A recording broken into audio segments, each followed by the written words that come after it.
పదుల సంఖ్యలోని గ్రామాలను, ఆ గ్రామంలో నివసిస్తున్నటువంటి మరికొన్ని వేలాది మంది ప్రజలను కాపాడిన ఆ ప్రాజెక్టు ప్రస్తుతం ప్రభుత్వ ప్రశంసలతో పాటు ప్రజల ప్రశంసలు అందుకుంటుంది. చరిత్రలో చిరస్మరణీయంగా మిగిలిపోయిందని చెప్పాలి. నిజాం ప్రభుత్వ హయాంలో నిర్మించినటువంటి ఆ ప్రాజెక్టు రెట్టింపు స్థాయిలో వచ్చిన వరదను ధీటుగా తట్టుకొని మరీ నిలబడి అదే సందర్భంలో ప్రజలందరినీ కాపాడినటువంటి ఆ ప్రాజెక్టు ప్రస్తుతం ఆ చరిత్ర పుటల్లో నిలిచిపోయినటువంటి పరిస్థితి మనం చూస్తున్నాం.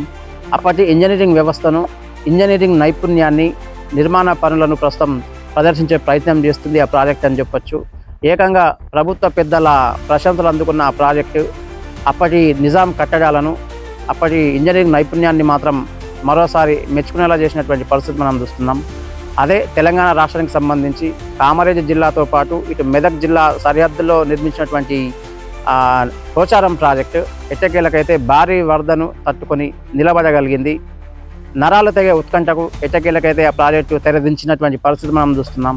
ప్రాజెక్టు నిర్మాణ దశలో 2.8 టీఎంసీల నీటి సామర్థ్యంతో నిర్మితమైనటువంటి ఆ ప్రాజెక్టు పూడిక పెరిగిపోయినటువంటి నేపథ్యంలో పూడికతీత పనులు ఏమాత్రం చేపట్టలేకపోవడంతో ప్రస్తుతం 1.8 టీఎంసీలకు మాత్రమే నీటి నిల్వలు పరిమితమైనటువంటి పరిస్థితి. ఎగువ ప్రాంతాల నుంచి గత 3 రోజులుగా కురిసినటువంటి భారీ వర్షాల కారణంగా ఎగువ ప్రాంతాల నుంచి రెట్టింపు స్థాయిలో వరద పోటెత్తినటువంటి నేపథ్యంలో ఎట్టకేలకైతే ఆ ప్రాజెక్టుకు రైట్ సైడ్లో పూర్తి స్థాయిలో ఒక గంజి పడి పూర్తి స్థాయిలో నరాలు తెగే ఉత్కంఠకైతే తెరదీసినటువంటి పరిస్థితులలో ఒక్కసారి ఆ భీకర భయానక వాతావరణాన్ని క్రియేట్ చేసింది. ఎటు చూసినా కూడా తెలంగాణ రాష్ట్ర వ్యాప్తంగా పోచారం ప్రాజెక్టు గంజి పడింది, తెగిపోయే ప్రమాదం ఉందంటూ కూడా వాళ్ళు వదంతులు, వార్తలు, పుకార్లంతా షికారులు చేసినటువంటి నేపథ్యంలో అప్పటి ఇంజనీరింగ్ నైపుణ్యాన్ని మరోసారి ప్రదర్శించే ప్రయత్నం చేసింది. ప్రాజెక్టు నిర్మాణ దశలో పూర్తి స్థాయిలో డంగుసున్నంతో పూర్తి స్థాయిలో డంగుసున్నం వినియోగించి మరీ ఆ ప్రాచీన కట్టడాన్ని అయితే నిజాం ప్రభుత్వం నిర్మించింది. భారీ స్థాయిలో వరద వచ్చినప్పటికీ కూడా ఆ డంగుసున్నంతో నిర్మించినటువంటి ఆ ప్రాజెక్టు ధీటుగా తట్టుకొని మరి ఓ బాహుబలి ప్రాజెక్టుగా చరిత్ర పుటల్లోకి ఎక్కినటువంటి పరిస్థితి మనం చూస్తున్నాం.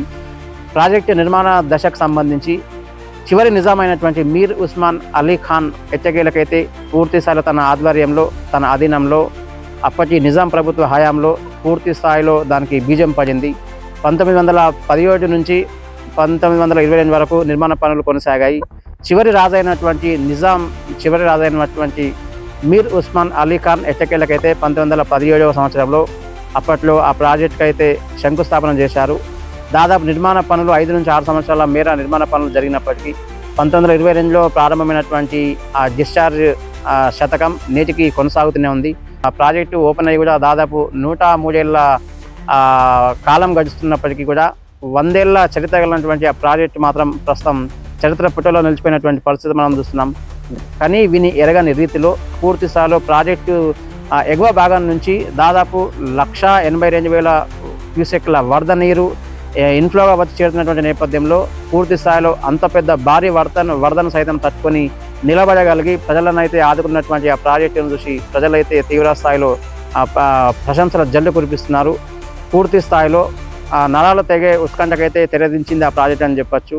డంగుసుందంతో నిర్మించినటువంటి ఆ ప్రాజెక్టు ఎట్టకేలకైతే భారీ వరదను తట్టుకోవడంతో పాటు అక్కడ ఉన్నటువంటి గ్రామాలతో పాటు మరి వేలాది మందిని తన హక్కున చేర్చుకుని కాపాడినటువంటి పోచారం ప్రాజెక్టు పట్ల పలువురు ప్రశంసించే ప్రయత్నం చేస్తున్నారు. అప్పటి నిజాం ఇంజనీరింగ్ వ్యవస్థను, నిజాం దార్శనికతను, అదే సందర్భంలో అప్పటి ఇంజనీరింగ్ నైపుణ్యాన్ని ఈ ప్రాజెక్ట్ మాత్రం ప్రస్తుతం ప్రదర్శించే ప్రయత్నం చేస్తుంది.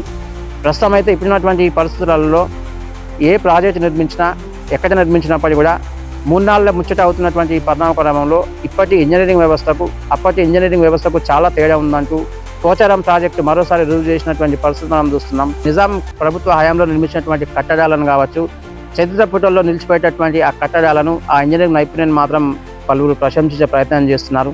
ఏకంగా ప్రభుత్వ పెద్దలే నిజాం దార్శనికతను, నిజాం కట్టడాలను, నిజాం ఇంజనీరింగ్ వ్యవస్థ బలమైంది, పటిష్టమైందంటూ కూడా పలువురు ఆ ప్రభుత్వ పెద్దలు కూడా కొనియాడేటటువంటి పరిస్థితి మనం చూస్తున్నాం. ఈ మధ్య కాలంలో కొన్ని ప్రాజెక్టులు ప్రభుత్వాలు నిర్మిస్తూ వస్తున్నాయి. పిల్లర్లు కుంగిపోవడం, దాదాపు 1,00,000 కోట్ల వ్యయంతో నిర్మించినటువంటి ఏకంగా కాళేశ్వరం ప్రాజెక్టు పిల్లర్లే కుంగిపోయినటువంటి పరిణామక్రమంలో 103 ఏళ్ల చరిత్ర కలిగినటువంటి పోచారం ప్రాజెక్టు భారీ వరదను తట్టుకుని నిలబడగలిగింది, ప్రజలను కాపాడగలిగింది. ఎంతోమంది నిరాశ్రయులు కావాల్సినటువంటి ఆ భీకర భయానక వాతావరణం నుంచి, ఆ చెర నుంచి కూడా పోచారం ప్రాజెక్టు గట్టిగా నిలబడి బాహుబలి ప్రాజెక్టుల చరిత్రలకు నిలిచిపోయి అక్కడ ప్రజలకు పూర్తిసార్లు అండగా నిలబడడంతో పాటు అక్కడ ఉన్నటువంటి లోతట్టు ప్రాంతాల గ్రామాలను సైతం కాపాడినటువంటి ఆ పోచారం ప్రాజెక్టు పట్ల పలువురు ప్రశంసించే ప్రయత్నం చేస్తున్నారు. అప్పటి నిజాం సర్కార్ కట్టడాలను కావచ్చు, అప్పటి ఇంజనీరింగ్ నైపుణ్యాన్ని మరోసారి ఆ ప్రాజెక్టు ప్రదర్శించినటువంటి ఈ పరిణామ క్రమంలో పోచారం ప్రాజెక్టు అడ్డుకున్నటువంటి నేపథ్యంలో పోచారం ప్రాజెక్టు ఆ స్థితిగతులను మాత్రం ప్రతి ఒక్కరు చర్చించుకునే స్థాయికి ఆ ప్రాజెక్టు వెళ్ళినటువంటి పరిస్థితి. పోచారం ప్రాజెక్టు పట్ల పూర్తి స్థాయిలో అంతగా మాట్లాడుకున్నటువంటి పలువురు నేడు బాహుబలిలా భారీ వరదను సైతం తట్టుకొని పూర్తి స్థాయిలో ఆ ప్రాజెక్టుకు దాదాపు 70 లక్షల క్యూసెక్ల వరద నీటిని మాత్రమే తట్టుకునేటటువంటి సామర్థ్యం ఉన్నటువంటి పోచారం ప్రాజెక్టు ఎట్టకేళ్ళకైతే ఎగువ ప్రాంతాల నుంచి వచ్చినటువంటి 1,82,000 క్యూసెక్ల వరద నీటిని తట్టుకొని లోతట్టు ప్రాంతాలను కాపాడడంతో పాటు వేలాది మందిని కాపాడినటువంటి ఆ ప్రాజెక్టు ప్రస్తుతం చరిత్ర పుటల్లో నిలిచిపోవడంతో పాటు పలువురు మనస్సులో మెదులుతున్నటువంటి పరిస్థితి మనం చూస్తున్నాం. పోచారం ప్రాజెక్టు పూర్తి స్థాయిలో బాహుబలి ప్రాజెక్టుగా అవతరించినటువంటి నేపథ్యంలో పోచారం ప్రాజెక్టు స్థితిగతులపై ప్రతి ఒక్కరూ చర్చించుకునేటటువంటి పరిస్థితులే మనం చూస్తున్నాం. మొత్తానికి రెట్టింపు స్థాయిలో వచ్చినటువంటి వరదను తట్టుకొని అక్కడ ప్రజలతో పాటు లోతట్టు ప్రాంతాలన్నింటినీ కూడా కాపాడినటువంటి పోచారం ప్రాజెక్ట్ ఎట్టగలకైతే చరిత్ర పుటల్లో నిలిచిపోయింది.